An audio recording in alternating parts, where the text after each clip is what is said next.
Sundar Pichai sat in the back seat of the car, his head resting lightly against the window, watching the city lights flicker past. It was a late November evening, and the streets of Silicon Valley shimmered under a soft rain. Water drops rolled down the glass like tiny rivers, blurring the glowing street signs and traffic lights into streaks of color. Inside the car, it was quiet. The soft hum of the engine filled the space between them. Rajesh, his driver, kept his eyes on the road, hands firm on the steering wheel. Sundar had always liked Rajesh's calm presence. He wasn't one for small talk, and Sundar appreciated that. But tonight, something felt off. The first thing Sundar noticed was Rajesh's hands. They gripped the wheel tighter than usual, knuckles pale, fingers stiff. Every so often, Rajesh would glance quickly into the rearview mirror, not just to check the road, but to check Sundar. There was a restlessness there, a quiet tension that clung to the air. The rain tapped lightly against the roof, and Sundar, feeling a sudden wave of unease, cleared his throat. "Long day, Rajesh?" he asked softly. "No, sir," Rajesh answered, his voice polite but thin, stretched tight. "All good." All good. Two words people use when they don't want to say how bad things really are. Sundar leaned back, pretending to look at his phone, but his eyes kept drifting back to Rajesh. Remembered the first time they'd met, how Rajesh had stood there, head slightly bowed, eyes steady, a man who carried himself with quiet dignity. As the car slowed at a red light, Sundar's gaze shifted to the dashboard. There, tucked near the speedometer, was a small, worn photograph. A little girl with two ponytails, smiling wide, her front teeth missing. He'd seen it before, but tonight it caught at something deeper inside him. "Your daughter?" Sundar asked gently. Aren't shoulders softened for a moment? "Yes, sir, Priya. She's 6. His voice warmed at her name, but only for a second, before the tension slid back in like a shadow. The light turned green, and they continued through the city. Sundar glanced at the clock. It was past 10, he wondered suddenly, where Rajesh? When at the end of each night, when they reached Sundar's home, a large but modestly designed house tucked behind trees, Sundar hesitated before stepping out. "Rajesh, would you like to come in for some tea?" I offered casually. Rajesh smiled quickly, almost too quickly. "No, sir. Thank you. I have some things to take care of." "Of course." Sundar nodded. He walked up the steps of the night, air cool against his skin. But as he reached the door, something made him turn back. Down the block, just under the dim glow of the street light, he saw Rajesh's car. It hadn't driven off, just sat there. Engine off, headlights dimmed, frowning. Sundar stood silently, watching. A few minutes passed. The car didn't move. Inside, Sundar tried to brush it off. Maybe Rajesh was making a call. Maybe he was checking a message. But deep down, a knot had tightened in his chest. And no matter how many times he told himself to stop overthinking, it stayed. That night, Sundar lay awake in bed, staring at the ceiling.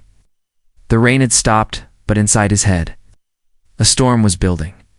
He thought of his own journey growing up in Chennai, the crowded streets, the long bus rides, the way his parents worked tirelessly just to keep the family going.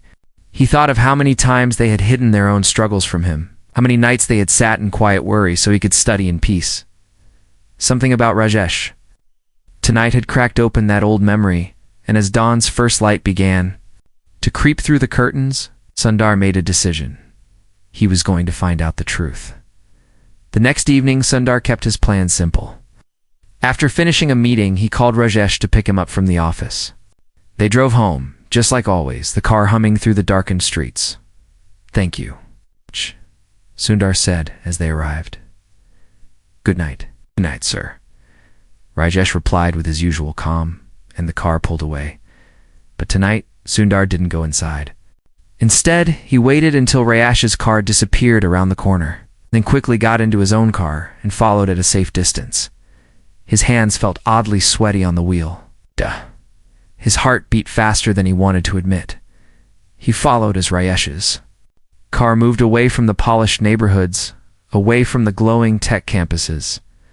Toward the edges of the city where old warehouses sat abandoned and streets grew quieter. Finally, Rajesh pulled over near an empty lot, the kind littered with broken glass and faded graffiti. Sundar parked carefully down the street, engine off, lights dimmed. He watched as Rajesh got out, opened the trunk, and pulled out a small, battered duffel bag. Then, to Sundar's quiet shock, Rajesh walked behind one of the old warehouses past the trash bins and broken fences. Sundar waited a few minutes, heart thudding, before stepping out of his car. The night air was cold now, brushing against his skin. Slowly, he made his way forward.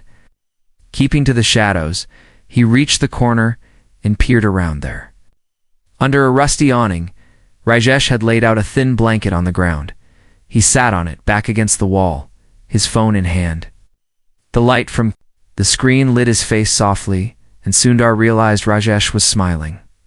Quietly, he watched as Rajesh spoke into the phone. "Good night, Beta," Raj whispered, his voice tender. "Papa loves you." After a moment, the call ended. The smile faded. Rajesh pulled his jacket tighter, leaned his head back against the wall, and closed his eyes. Sundar stepped back, pressing his hand to his chest. His throat felt tight. His breath caught halfway between anger and heartbreak. Rajesh wasn't going home at night. Rajesh had no home. For a long moment, Sundar stood there in the dark, heart pounding in his ears. Then, slowly, he turned and walked away. Back in his car, as he sat gripping the steering wheel, Sundar felt something inside him shift. The kind of shift that happens when you realize the world you thought you knew isn't the world as it really is. He thought of the hands gripping the wheel, the quiet smile when talking about Priya, the polite "no sir" when offered tea, and as he drove home, the sky just beginning to pale with early dawn, Sundar knew one thing with absolute clarity. He couldn't ignore this. He wouldn't. This wasn't the end of their story, it was only the beginning.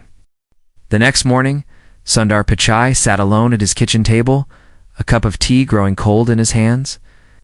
Outside, the sun was shining, birds flitted through the trees, and everything seemed normal. But inside Sundar, nothing felt normal anymore. He kept seeing it, the thin blanket on the ground. The way Rajesh sat under that rusted awning, head tilted back, eyes closed. The light from his phone still glowing faintly beside him. The soft whisper to his daughter, "Papa loves you," Sundar rubbed his face, trying to shake the heaviness pressing into his chest. He couldn't focus on his meetings that day. Every conversation, every email, every decision felt small compared to what he had seen. Rajesh, his quiet, dependable driver, the man who had driven him safely through rainstorms, through late nights, through endless flights and airport runs, had no home, no one knew. No one had noticed. That evening, Sundar sat by the window, watching the street. When Rajesh arrived to pick him up, Sundar gathered his things slowly, his heart thudding as he stepped into the car. The ride was quiet, as usual, but now Sundar saw everything differently. He noticed the way Rajesh's shoes were worn at the edges, the faint tear near the seam of his jacket, the tired lines around his eyes that no one had seen under the calm surface. When they reached home, Sundar took a breath. "Rajesh, thank you. Good night." "Good night, sir." Rajesh smiled, nodding politely. But tonight, Sundar didn't go inside. Instead, he waited in the shadow of the porch, his own car keys clutched in his hand.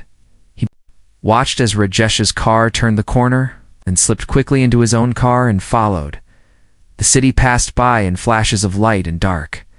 Sundar kept his distance, heart racing, hands tight on the wheel. Part of him felt strange, like he was intruding on something private. But another part, the stronger part, told him this was necessary. He had to understand Rajesh's car wound. Through the outer streets, past small shops and empty bus stops, past stretches of warehouses and cracked pavement, until it finally pulled over in a quiet lot. Sundar parked far enough to stay unseen. He watched as Rajesh got out, pulling that same small duffel from the trunk. Sundar leaned forward, breath shallow. as Rajesh walked slowly toward the back of the building. Carefully, quietly, Sundar followed on foot, sticking close to the walls. When he rounded the corner, the sight hit him again like a punch to the chest. The same thin blanket, the same rusted awning. Rajesh sat down, back against the cold wall, and pulled out his phone. His face, tired and shadowed all day, lit up as soon as he saw the screen. "Hi, Beta," he whispered, his voice breaking into a soft smile. "How? Was school today?" There was no signal of complaint, no hint of struggle, no bitterness in his voice, just love. Sundar's eyes stung unexpectedly. He stepped back, turning quickly so as not to be seen, and made his way back to his car. Once inside, he sat in the dark, hands shaking slightly. He had known deep down that something was wrong. But seeing it with his own eyes, was something else entirely. Why hadn't Rajesh told anyone? Why hadn't he asked for help? And then, almost as soon as he thought it, Sundar understood pride, dignity, the need to stand on your own feet, no matter how hard the ground is. Back home, Sundar sat on the edge of his bed, staring out the window. He thought of his own father again, the long shifts at the factory, the quiet determination to make life better for the next generation. He thought of the times his parents had said, "We're fine," even when they weren't. Slowly, the pieces came together. Arshwa wasn't just a driver. He was a man carrying the weight of a promise, the promise to give his daughter a better life, no matter the cost to himself. The next morning, Sundar sat in his office, fingers tapping against his desk. His assistant came in, surprised too. "See him so early? I need you to get me some information," Sundar said quietly. "On Rajkumar, his situation, his family. But please be discreet." Within hours, the fax sat in a folder on his desk. Sundar read through it slowly, his heart tightening with every line. Rajesh had come to the United States 5 years ago, after his wife fell ill. He'd worked 3 jobs at one point, saving every dollar to send home for her treatment. But 2 years ago she passed away. Since then, he'd been sending everything to his daughter Priya, who lived with her grandmother in India. He had been living in his car for nearly 18 months, not because he couldn't find help, but because he didn't want to stop helping her. Sundar leaned back in his chair, closing his eyes. His throat felt tight. How many people walked past Rajesh every day and never saw? How many people had he himself walked past without seeing? As the sun dipped low that evening, Sundar made another decision. He wouldn't confront Rajesh yet. He would find a way to help without breaking the man's pride, without making him feel small. But most of all, he would make sure Rajesh knew, really knew, that someone saw him and someone cared. The night stretched ahead. Quiet and full of thought, Sundar sat by the window watching the streetlights flicker on one by one, a plan slowly forming in his heart. Tomorrow, he promised himself, would be the start of something different. Not just for Rajesh, for both of them. Sundar Pichai sat in his office, the soft glow of the lamp casting long shadows across the walls. His laptop was open, but the words on the screen blurred together. Outside, the sky was fading into a deep blue, the first stars peeking through the darkness. He couldn't stop thinking about Arej. He saw him in his mind, sitting under that broken awning. His thin blanket barely enough to keep out the cold, whispering softly to his daughter through the tiny screen of his phone. Every time Sundar closed his eyes, he heard that gentle voice, full of love, but worn thin with exhaustion. He had to do something. But what? Throwing money at the problem felt wrong. Sundar knew Rajesh, knew his quiet pride, his steady dignity. Couldn't just walk up to him and say, "Here, take this." Would hurt more than help. He leaned back in his chair, staring at the ceiling. Then, slowly, an idea began to take shape. Not a handout, not charity. Something more human, more meaningful. The next morning, Sundar called his assistant into his office. "I need you to help me with something personal," he said softly.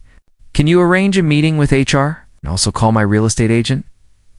The assistant blinked, surprised, but nodded. "Of course, sir." Hi. By afternoon, Sundar was sitting in a quiet meeting room, talking with his hour manager. We have a long-term employee, someone working in transportation, Sundar explained carefully. He's been with us a while. I'd like to offer him a permanent staff position, benefits, housing support, healthcare, but I don't want it to feel like special treatment. Is there a way we can formalize it? The HR manager nodded slowly. We can set up a program, something for long-term drivers, maybe loyalty bonuses or housing support. That way, it's part of a bigger structure, not just aimed at one person. Sundar smiled faintly. Perfect. Let's start there. The next step was harder. That evening, as Rajesh pulled up to Sundar's house, Sundar opened the car door and paused. Rajesh, do you have a minute? Rajesh glanced at the clock, hesitated, then nodded. Of course, sir. Inside, they sat at the kitchen table. The soft smell of jasmine tea filled the room. Sundar poured 2 cups, sliding one across to Rajesh. For a long moment, they sat in silence. Finally, Sundar spoke. Rajesh, I've been thinking. You've been with me for a long time now. You've been more than a driver. You've been part of this household. I want to offer you something. Rajesh shifted uneasily. Sir, I am grateful for the work, but you don't need to do anything more. I know I don't need to, Sundar said softly, but I want to. He reached into his pocket, pulling out a small set of keys. There's a guest house on the property. It's been empty for a while. I'd like you to stay there. Rajesh's face changed. His eyes widened, then dropped to the table. His hands trembled slightly as they wrapped around the teacup. Sir, I can't accept that. Why not? Sundar asked quietly. It's not charity, Rajesh. It's home. You'd be helping me. I'd feel better knowing you're safe. Rajesh's throat worked silently.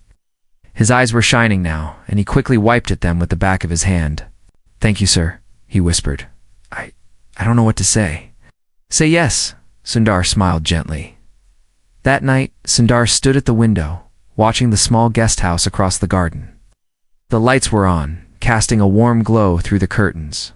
He thought about Rajesh unpacking his few belongings, maybe sitting on the small bed, maybe calling his daughter to tell her the news.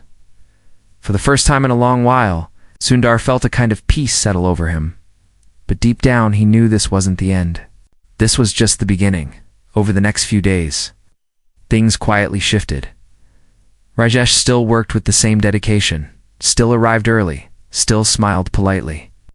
But Sundar noticed the small differences, the way Rajesh stood a little taller, the way his shoulders relaxed just slightly, the way his eyes no longer held that shadow of exhaustion.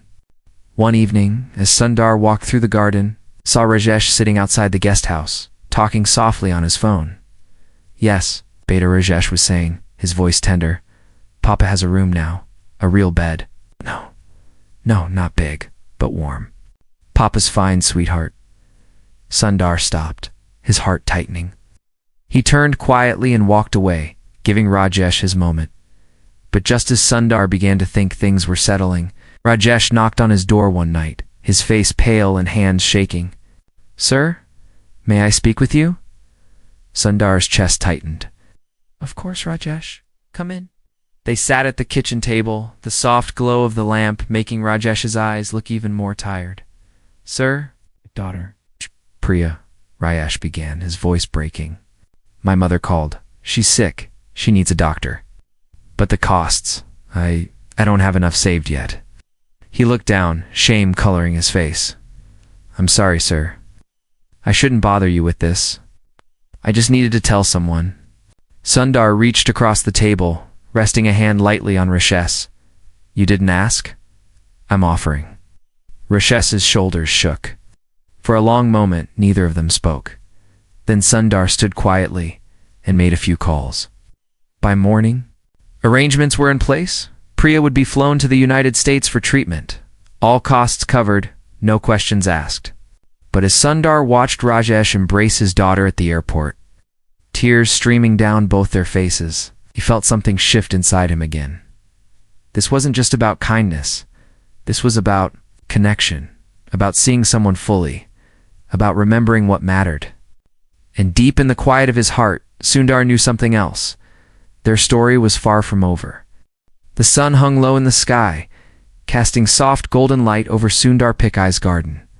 From his window, he watched the small guest house across the lawn, its windows glowing faintly. It had been 2 weeks since Rajesh moved in, and every evening, Sundar caught glimpses of him sitting quietly outside, phone in hand, speaking to his daughter across the ocean. Sometimes, Sundar stood by the window longer than he meant to, watching the scene. Rajesh, with his weathered hands and tired eyes, now had a roof over his head. It was a small thing, yet somehow it felt huge, and yet Sundar knew it wasn't enough the night before. He'd overheard part of Rajesh's phone call by accident. He'd been walking through the garden, meaning to check on some repairs, when he heard Rajesh's low, trembling voice. "Yes, Beta. Papa's fine. Just a little tired. Don't worry, study well, okay?" But Sundar had seen the way Rajesh shoulders slumped after the call ended, the way his hands trembled as he folded them in his lap. He saw the weight Rajesh was still carrying, the silent worries no roof could lift. That night, Sundar lay awake for hours, thinking. The next morning, Sundar waited by the driveway, leaning against the stone wall. When Rajesh pulled up, his smile flickered in surprise. "Sir, you didn't have to wait outside." "I wanted to walk today," Sundar said casually, sliding into the front seat instead of the back. Rajesh glanced at him, puzzled but didn't ask. As they drove, Sundar watched the city pass by. People rushing, phones pressed to ears, cars weaving through traffic. Everyone wrapped up in their own busy worlds. Finally, Sundar spoke. "Rajesh, can I ask you something?" "Of course, sir." "Do you like this job?" The question hung in the air. Rajesh blinked, hands tightening slightly on the steering wheel. "Yes, sir. Grateful for it. But do you like it?" Sundar repeated softly. Rajesh was quiet for a long moment. "Sir, it's honest work. It lets me send money home. That's all I need." Sundar studied his profile, the lined face, the quiet strength. "What did you do before you came here?" "I was a teacher," Rajesh said quietly. "Math and science? Small school? Why did you stop?" Rajesh's throat moved. "After my wife got sick, we needed more money. Teaching wasn't enough. I thought maybe here could give Priya a better chance." The car fell into silence again. Sundar looked down at his hands, feeling a slow ache spread through his chest. That evening, Sundar asked Rajesh to come into the house after dropping him off. They sat at the same kitchen table where they'd shared tea weeks ago. This time, Sundar spoke carefully, his voice soft. "Rajesh, I want to offer you something more permanent. It's not just a place to stay, but a chance to return to what you love." Rajesh frowned slightly, confusion flickering across his face. "Sir, I don't understand." Sundar smiled faintly. "I run programs. Education, outreach, mentorship, training. We work with schools, nonprofits, community centers. We always need good people. People who know how to teach, how to connect, how to guide." Rajesh's eyes widened. "I can offer you a role," Sundar continued. "You'd still have housing, health care, a salary, but more importantly, you'd have a chance to do what you love again, to teach, to make a difference." Rajesh opened his mouth, then closed it. For a moment, his hands simply gripped the edge of the table, knuckles white. "Sir, His voice cracked. "Why are you doing this?" Sundar looked at him carefully. "'Cause you've been carrying everyone else for years. Maybe it's time someone stood beside you." The room was quiet, the only sound the faint ticking of the kitchen clock. Arsh lowered his head, pressing trembling fingers to his eyes. "Thank you," he whispered. "Thank you, sir. I don't have words." "Then don't use words," Sundar said softly, smiling. "Just say yes." The next few days were a blur of arrangements. Our prepared contracts, the outreach team, scheduled introductions, and Sundar quietly ensured everything would go smoothly through it all. Rajesh moved like a man in a dream, grateful, nervous, overwhelmed. Every night Sundar watched him call Priya, heard the quiet joy in his voice as he told her about the new job, the new hope, for the first time in a long while. Sundar felt something light spark inside his own chest, a quiet reminder of why. He'd built everything he had. But just as things seemed to settle, life as it often does, threw in a storm. It began with a phone call. Sundar was in a meeting when his assistant stepped in, eyes wide. "Sir, it's urgent. It's Rajesh." Heart pounding. Sundar picked up the phone. "Sir, it's Priya." Rajesh's voice trembled on the other end. "She's very sick. They say she needs to come here for treatment." The world seemed to narrow into a tunnel. Sundar closed his eyes, taking a slow breath. "Don't worry, Rajesh. We'll handle it, sir." "I can't," I said. "Don't worry." Sundar said softly, "This isn't charity. This is family." By that evening, tickets were booked, doctors were called, and a quiet network of people moved behind. The scenes to make sure Priya and her grandmother would arrive safely. But as Sundar sat alone in his living room that night, staring at the darkened garden, he felt a quiet weight settle over him. He'd meant to help Rajesh, to give him a home, a job, a chance. But somewhere along the way, something had shifted. This wasn't about helping anymore. This was about caring. And Sundar realized, deep in his heart, that Rajesh had given him something too, a reminder of what it meant to be human, to see, to reach out, to stand beside someone when the world grew heavy. Outside, the night was still, the stars sharp and clear. Tomorrow, Priya would arrive, and Sundar knew this was only the start of a story that would change all of their lives. The hospital room was quiet, except for the faint beeping of a monitor. Priya lay on the bed, her small hands curled at her sides, an IV in her arm. Rajesh sat at her bedside, holding one of those little hands, his thumb brushing gently over her tiny fingers. His eyes were red, his face drawn with worry, but his lips held a soft smile as he murmured to her in Hindi, "Papa is here, Beta. You're safe." In the hallway, Sundar Pichai stood silently, watching through the glass. His chest ached at the sight. This little girl who had only existed in a photo on Rajesh's dashboard for so long was now here, real, fragile, precious. And Rajesh. Rajesh looked like a man both broken and whole at once. It had all moved so fast after the rushed calls, the emergency flight, the rush of doctors and tests. Sundar had barely had time to think. But now, standing here in the hush of the hospital, it all settled on him like a weight. He thought back to when he was a boy, how his mother used to sit by his bed when he was sick, gently wiping his forehead, softly singing. He remembered his father pacing outside, pretending to be calm, carrying the weight of the family on his shoulders. Watching Rajesh now, Sundar saw the same love, the same quiet sacrifice, and deep inside, something twisted sharply. Later that night, after the doctors had reassured them that Priya's treatment was going well, Sundar and Rajesh stepped outside into the cool air. The hospital lights glowed softly behind them, casting long shadows across the pavement.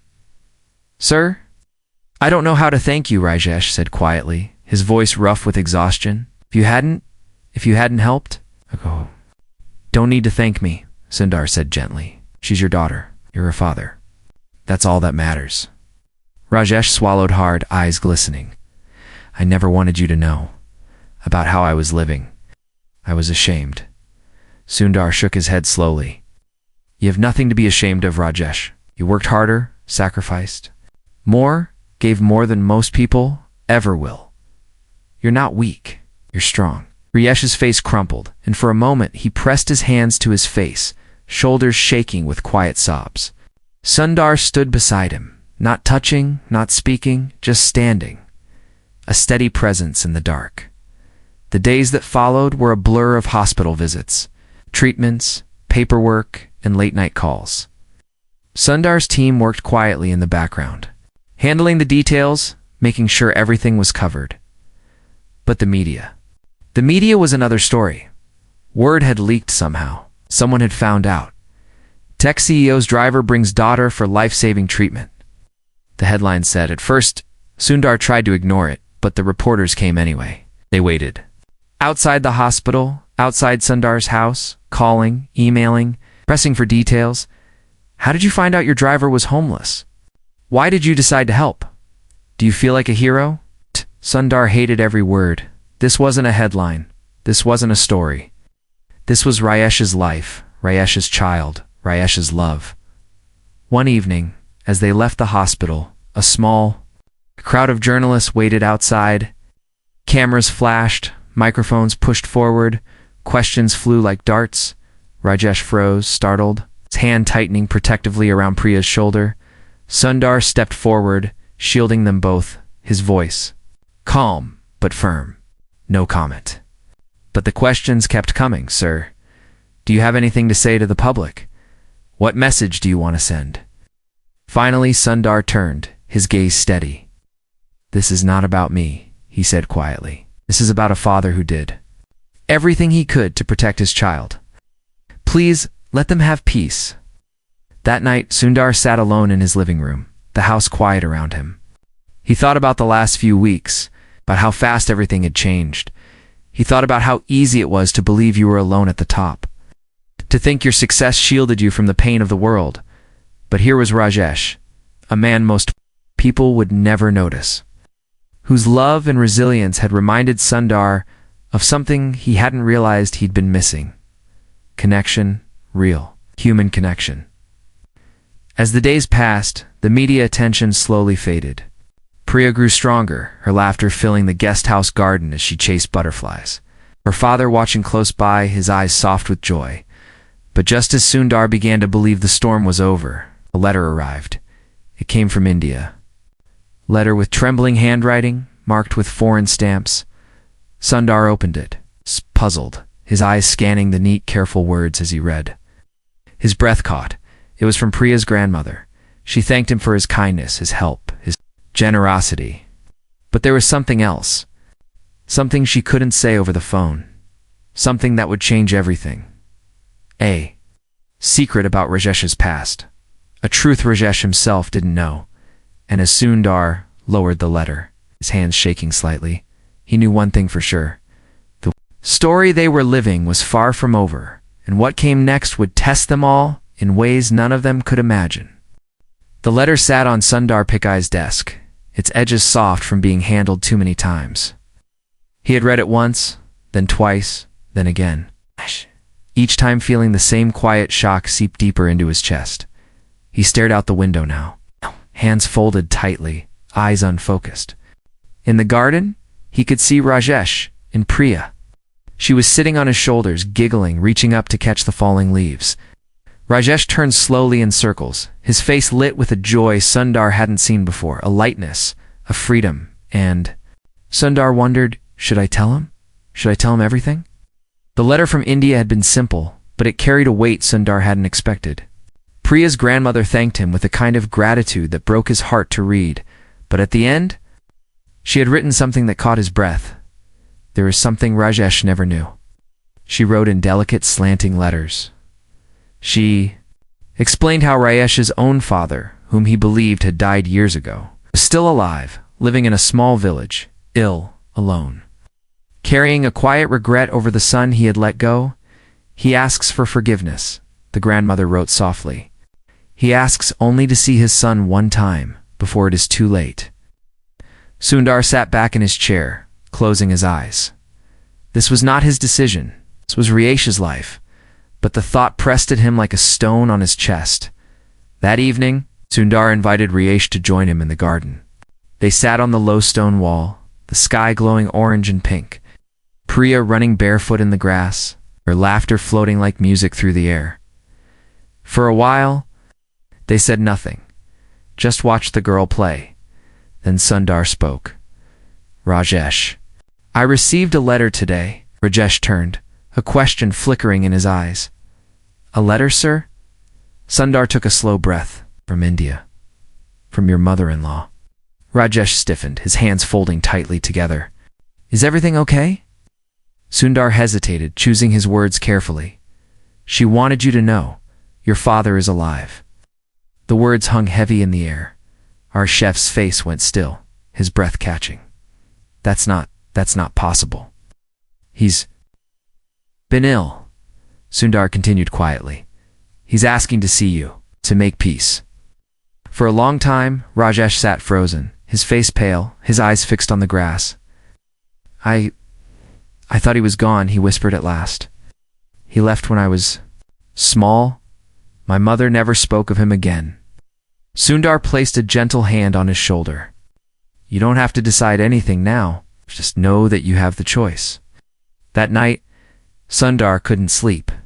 He paced the floor, thinking of Rajesh, thinking of his own father, thinking of the thin, painful threads that tie people together across time and distance. He realized something else too. The media storm hadn't ended. Photos of Rajesh and Priya had gone viral.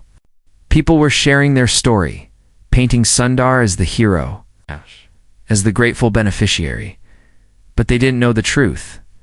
They didn't know how much Sundar had been changed by Rajesh, how much he had learned about humility, resilience, quiet strength they didn't know. This was not a story of wealth saving poverty.